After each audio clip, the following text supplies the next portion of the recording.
Tubibutse ko muri kahise ka leta zunze ubumwe za Amerika iki gihugu carasohoye imitahe itari mike yo gufata abantu harimwo n'ababa batari abanyamerika mbere batari bari no ku butaka bwa Amerika bagirizwa ivyaha bikomakomeye muri abo harimo nk'inkozi z'ibibi abakora iterabwoba ababoneka nk'abahungabanya umutekano wa Amerika.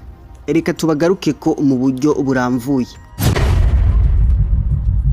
Ubwa mbere Osama bin Laden, umwarabu akomoka muri Arabia Saudite akaba ari nawe yafonze umugwi w'iterabwoba Al-Qaeda. Uyu yagavye ibitero bine muri Amerika muri leta ya New York kuwa 11 Nyakanga umwaka wa 2001. Ibitero vyahitanye mu kiringo kiri munsi y'amasaha 2 gusa ubuzima bw'abantu bagera ku 2977 binasenyura inyubako y'ubudandaji World Trade Center. Bin Laden yarahizwe bukware gushika yishwe n'abasirikare ba Amerika. Ubwa kabiri Saddam Hussein, uwundi yahizwe bukware na Amerika ni Saddam Hussein waramutswa igihugu ca Iraq gushika bamutembagaje ku butegetsi mu mwaka wa 2003.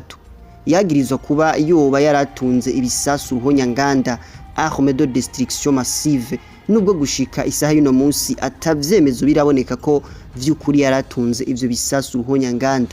Yaragirizwa kandi gukorana n'imigwi y'iterabwoba nka Al-Qaeda no kuba intwaro yiwe itari ishingiye kuri demokrasi. Ariko abahinga batari bake abaraba ibintu n'ibindi bakaba basigura ko mu vyatumye bamutembagaza harimwo ahanini ugushaka kwa Amerika ko kwifatira mu minwe ibituro vya Iraq.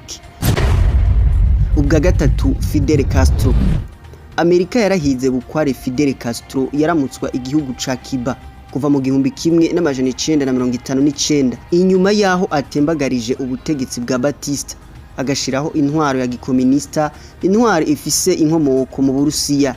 Ibitashimishije Amerika kuko vyerekana ko Castro acuditse n'Uburusiya umwansi mukuru wa Amerika, kuko Cuba yari icitse ikirindiro c'Uburusiya ku mugabane wa Amerika, ivyagaragara nko kubangamira umutekano w'igihugu ca Uncle Sam.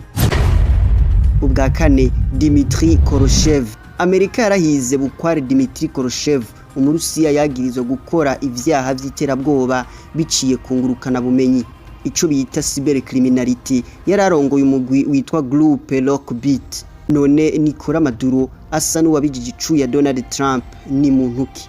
Yakoze iki vy'ukuri kugira ahigwe na leta ya Trump ku buryo n'agahembo k'imiliyoni 50 z'amadolari y'abanyamerika gashigweho nk'agashimwe kuzomufata.